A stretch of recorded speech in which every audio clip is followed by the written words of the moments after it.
सज्जनों ते बेलियो चढ़ते पंजाब दे ते लहंदे पंजाब दे बहुत शुक्रिया तुसी मलक अकबर अली दी मेरी वीडियो नूं जनाब बहुत ज़्यादा पसंद किया, लाइक किया, दोस्तों ने कमेंट्स किए।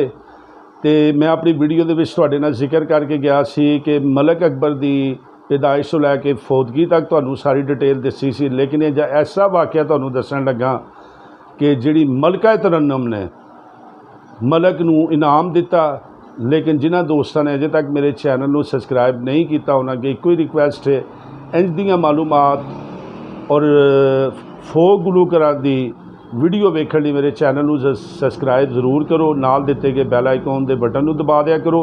होर कुछ नहीं हुंदा, साडी हौसला अफजाई हुंदी है कि इन्ने दोस्त सानूं सुन रहे हैं, पसंद कर रहे हैं, कमेंट्स कर रहे हैं। अगर साडी कोई भी गल हक सच तो होएगी और तस्दीक करना चाहो तो थंबनेल ते मेरा नंबर हुंदा है, तुसी मेरे नाल पर्सनल ते भी गल कर सकते हो। और जिहड़ा फोक सिंगर कोई है जिहदे टैलेंट है वो भी मेरे नाल राबता करे तो उहदी भी असी वीडियो बना के जनाब जरूर अपलोड करांगे।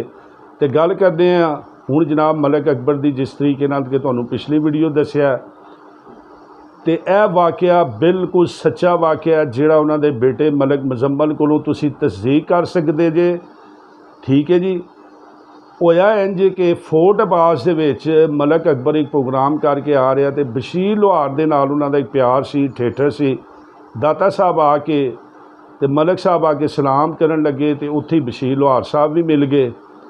तो बशीर लोहार साहब ने उत्थों मलक साहब नूं नाल लिया तो उन्हां दिनां च हमराह दे विच एक गायकी दा प्रोग्राम सी जिहदे विच कि इंडिया दे भी गुलूकार सी ते पाकिस्तानी मलका तरन्नुम, गुलाम अली, उस्ताद मेहदी हसन साहब, बड़े बड़े नां सी, यह भी उत्थे गुलूकारी कर रहे सी।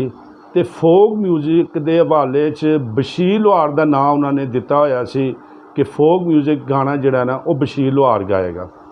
बशीर लोहार साहब मलक नूं नाल लैके अलमरा हाल दे विच चले गए, प्रोग्राम स्टार्ट हो गया। इन्ने इन्ने अरूज दे सितारे, इन्ने वड्डे वड्डे गुलूकार उहदे विच जनाब ये भी चुप करके बह गए। उन्होंने अपनी गायकी का सारिਆਂ ने अपना अपना पूरा किया।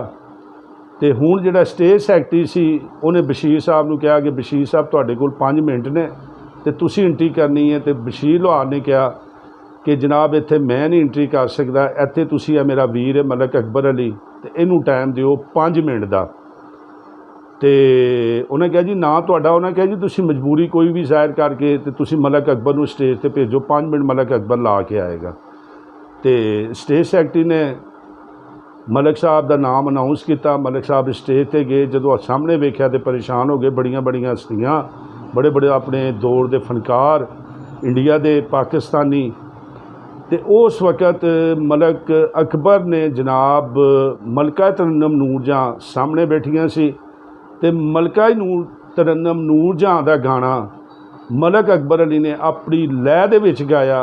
वो 5वें सुर ते गांदियां सी, इन्हां 7वें सुर ते रख के जदों गाया और जिहड़ी आवाज़ गूंजी अलमरा दे विच, यकीन करो तुसीं तस्दीक कर लेना मलक मुजम्मल अकबर कोलों कि मलका तरन्नुम हैरान ते परेशान हो गई कि इस बंदे दी आवाज़ कित्थों इन्नी इन्हें कढ़ ली। मैं अपने आप नूं बड़ी फनकारा वां तो मैं नहीं इत्थे पहुंची जिथे मलक अकबर पहुंच गया।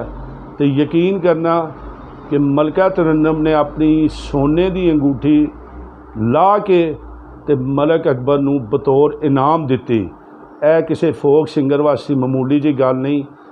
तो मलक अकबर साहब ने उस वक़्त उसी अंगूठी दे नाल कुछ रकम कढ़ के ते अपने वालों बड़ी फखर समझिया तो मलका नूं वापस की। लेकिन मलका तरन्नुम नूरजहां भी मलक अकबर की इस आवाज़ से अश कर उठी तो उन्हें कहा यह हीरा है, फोक म्यूजिक का हीरा है, लेकिन तुसीं इनू गवा छड्डिया, इनू इस्तेमाल नहीं किया। तो यह वाक़या बिल्कुल सच दे मबनी है। तो जिस बंदे ने तस्दीक करी उन्होंने बेटे ना कर सकता है। तो उम्मीद है तुहानूं अज दा मेरा वाक़या मलक अकबर दा पसंद आया होएगा। तो मलक मुजम्मल अकबर अल्लाह पाक उन्होंने जिंदगी देवे, वो अपने बाप दियां यादां कुछ ना कुछ ताज़ा कर रहा है तो सानू जनाब वो खुश कर रहा है। यह अज दा व्लॉग तुहानूं उम्मीद है बहुत पसंद आया होएगा। इनू लाइक करो, शेयर करो, मलक दे चाहण वालिआं नूं ज़रूर ये वीडियो भेजो। तो मिलने एक नवी वीडियो के नाल। अस्सलाम वालेकुम।